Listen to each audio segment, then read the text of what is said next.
challenging me to push in Walmart. The job. So when you start working, working woman, she a working woman, get the pay, give mama some of the money. No, just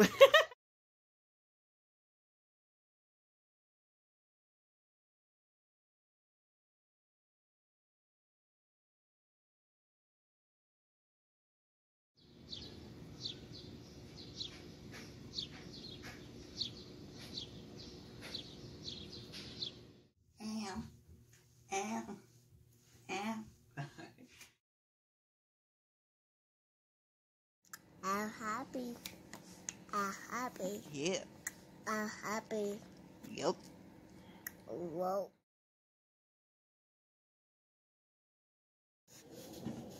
Hey guys, it's me, Absolutely Raven.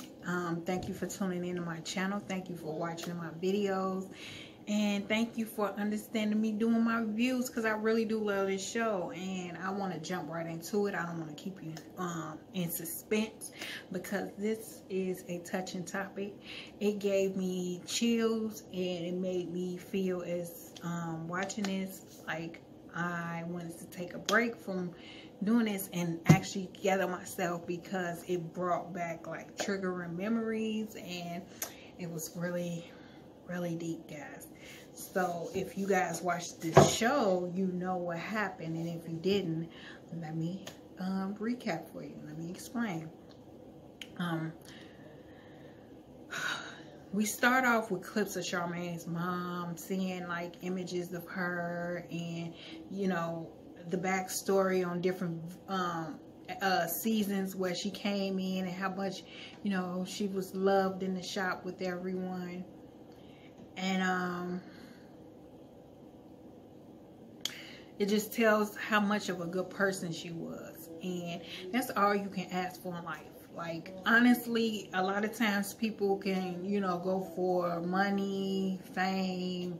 At the end of the day, your legacy is what leaves. What did you leave behind that we all can, you know, remember you by? Who were you? You know what I'm saying? Like, material things are cool, but if you leave by something that leaves an impression on the world, that is all you can ask for. Even if it's just not even the world, just your small peers, your community, your family, something that, you know, we can all gravitate to and say, this person was like a really good person. And with so much stuff going on in the world, that's another reason why I was kind of like, oh God, we just lost Kobe, we lost Nip, his anniversary is coming up in March. I was just like on top of just reflecting on my aunt the last couple weeks. I was torn up watching this. Like, I could not stop crying, y'all.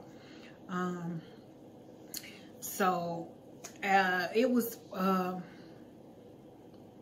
couple months back, it was informed, because I'm in the Chicago area. I'm following her on Instagram, as well as I heard on the radio that she had lost her mom. It told me up, but this is reflected back when she was still here and how she was. So we're gonna go to what everything that happened beforehand, before we get to like the nitty-gritty of what this real episode was, which was titled Glenda, which is needed. You know what I'm saying? Ryan is just like reflecting on how Charmaine had came into the shop, and she was just kind of like, you know, snapping on him, and he's just looking like, dang, all the women in my life have been like affected by me, and maybe I'm the common denominator in this situation. He hated that it had to get to this. They always had like this brother hate, well, not a hate relationship, but big brother little sister type thing. You know what I'm saying? She always trying to prove herself to him, and he always kind of like, get away from me, little girl, like type thing. And it kind of hurt her feelings, and you could see why she's so emotional and how she's just really torn up, because these were her, you know, friends. These was her guys.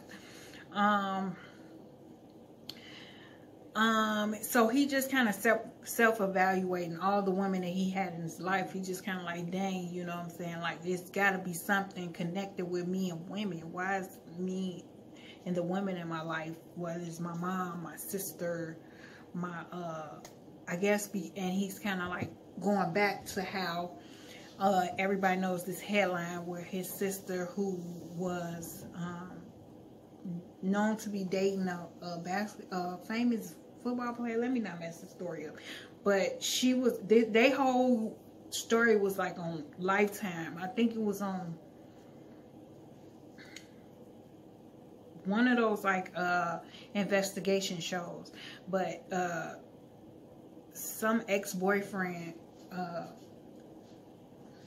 pretty much killed her and her 10-month-old baby when she was trying to, you know, leave that situation alone. And he's always tore himself up, which we now understand why, because he says he was supposed to be there, and maybe that situation wouldn't have happened, or, you know, he wouldn't be here to you know, have to feel this pain that he has and carry the weight of not being there.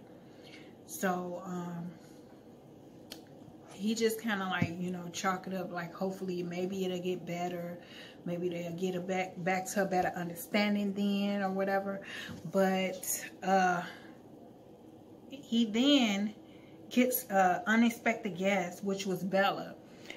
She comes to the shop to talk to Ryan, and Donna Ford was standing in the front, kind of set up, shocked, and like looking like, what are you doing here? Because last season when it ended, he kind of like let his old shop go, and that was everybody who he felt didn't fit in his new shop.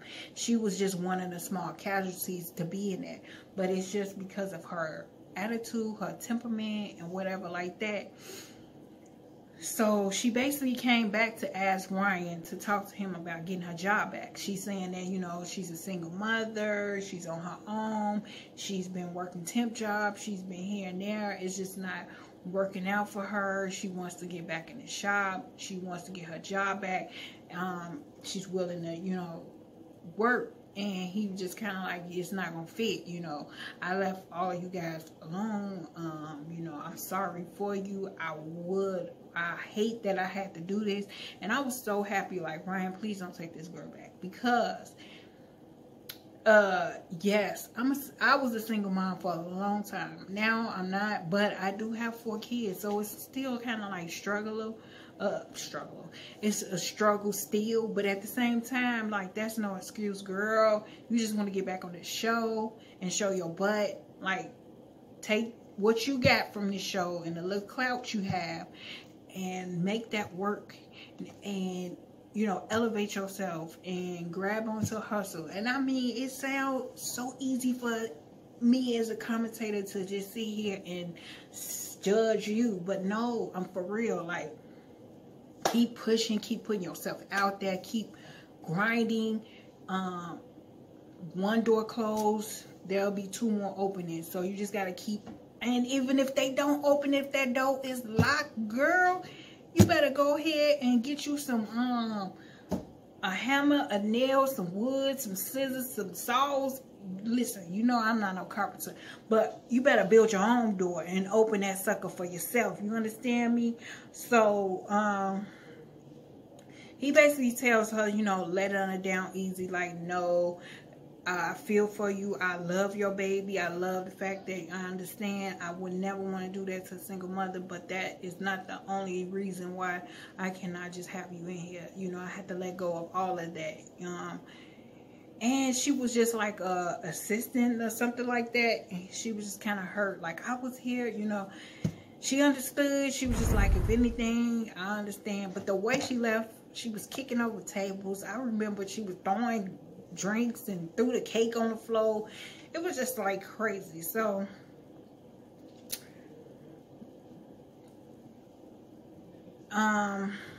then Brian did a tattoo. He had a big like catfish cover up or something like that. It was a big job, so it took several times for him to have to get it, but so far it looked good. That I think it was a koi fish. That thing, that Ryan is a beast with tattoos, like for real, for real. I only got one tattoo. This sucker is my daughter's name. I have 3 other kids. I still ain't got no other tattoos. I want one, but I just don't know what I want. And I don't want no big old tattoos all over my body. So I just was like, ah. And this one like kind of look like it's fading. One day I might show it. I ain't showing it right now. Then we get to Ford. Ford meets up with the woman who claims that her 17-year-old is his, and they have a convo about him and the daughter constantly, like, you know, going out, getting their nails done, talking, communicating with each other. They developing a relationship. We already know from the last episode that Don was not with that. He was like, you need to not hurt your feelings nor her feelings and get tied up with these people. You don't know if they scamming you or not. So they sit down and they arrange to have like a little meeting, but they didn't know that Don was like, listen, putting the dang on pregnancy test. Listen to me with these kids. Putting down the DNA test. And they telling them like, listen, I don't, you know what I'm saying? I ain't trying to be harsh, but I'm harsh when I say we need to get this over with. My brother, I'm protecting my brother by any means necessary. It ain't gonna come out pretty. Sometimes you just gotta do what you gotta do. She was pissed, like cussing out the producers, running out, cussing her daughter out, talking about, you know, you ain't grown, I'm staying the child plays, even though her daughter is very mature. But I think it was just how Don came off. And then you got the cameras in your face, and you know, you just being treated kind of like, you know, you ain't real, you fraudulent. And so she didn't like that, which is understandable, but at the same time you gotta understand what he doing, you know what I'm saying? And Ford is the type to be like a little, you know, a little brother, a little father, like do whatever everybody say. So if nobody else do nothing, he gonna protect his brother. That's his keeper. And then we gonna get to Charmaine, but they had the cutest, I can say this, they had the cutest photo shoot at the shop. But she calls all the people, she's back at Second City Inc. and she calls everybody to apologize about her behavior, how she spazzed out and snapped on Ryan.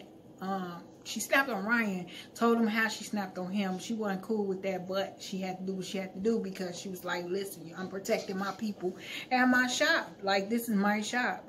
And you're not going to take it for a joke. Now, she was kind of apologizing because she kind of spazzed out on everybody because she felt some way against Flat Tat for going to run to Ryan.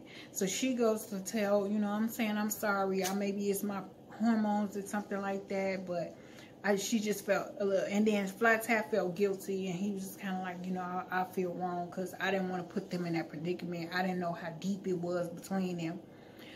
So, they had this cute coming to America kind of theme. I seen it on Instagram. Bad, like super bad. Wish it was a little bit bigger so you could show that big old round belly, but understandable. It was bad. I liked it. It was so cute. Especially with Neek standing there like, he Prince Hakeem. I know that's right. Go ahead, Neek. Do you.